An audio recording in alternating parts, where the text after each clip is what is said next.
It's a case that has investigators searching for clues tonight. 5 years after a local woman was shot in the head, Teresa Blake was at work when a bullet hit her through the window of an employment agency.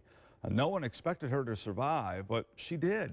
WSBT-22's Kristen Bean shows us why that police hope that you can help heat up this cold case.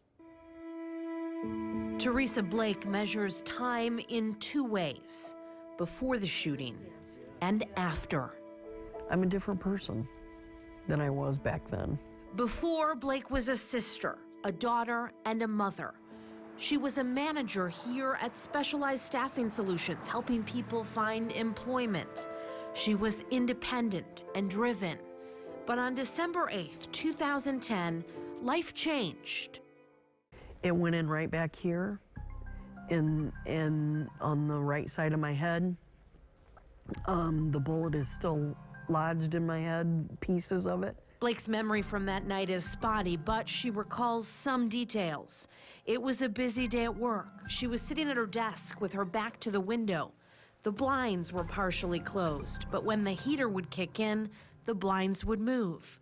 Just after 6:30, someone shot through the window and hit Blake in the back of the head. I remember feeling something in the back of my head. I remember talking and then not being able to talk, my speech. And then the next thing I remember, I was at the hospital. Blake's brain was swollen and bleeding.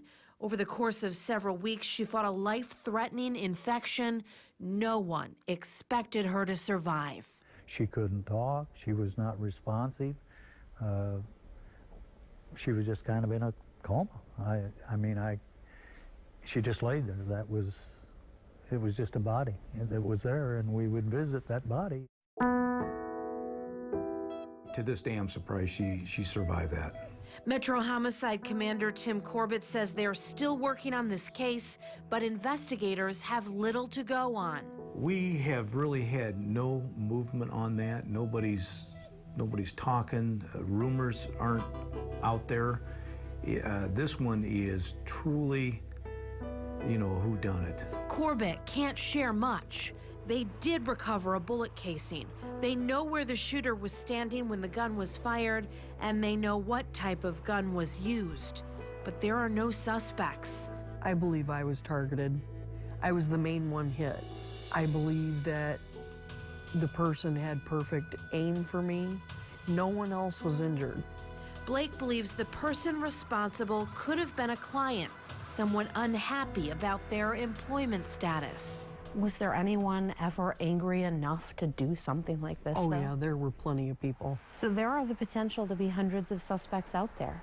Hundreds. And for as many cases that were good and good that you found them a job and they went permanent, there were as many bad cases where they got terminated. Blake has difficulty getting around, short-term memory loss. She has vision and hearing issues and can't always control her left side. But she's still here and fighting. I'll tell you that by the grace of God, He was not done with me yet. He has bigger and better plans for me than what I know. Blake hasn't given up on knowing who changed her life that night. I've forgiven. It's in the Lord's hands, and it's up to Him to take care of things. Investigators aren't giving up either. A long shot, yeah, but that doesn't mean you quit. If it was easy, everybody'd do it. Teresa seems very well adjusted, but she has been through a lot. She's battled anxiety and depression because of this, and there are clearly physical challenges that she must overcome. She credits, though, her family and friends with getting her through. But so good that she has that support out there to help her through that ordeal. Now, what can people do if they have any type of information? Well, someone out there knows something. If you do, if you know this person, if you have information, call Metro Homicide or Crime Stoppers. We're going to put that information in this story on our website. Yeah, that one tip could help solve this. All right, Kristen.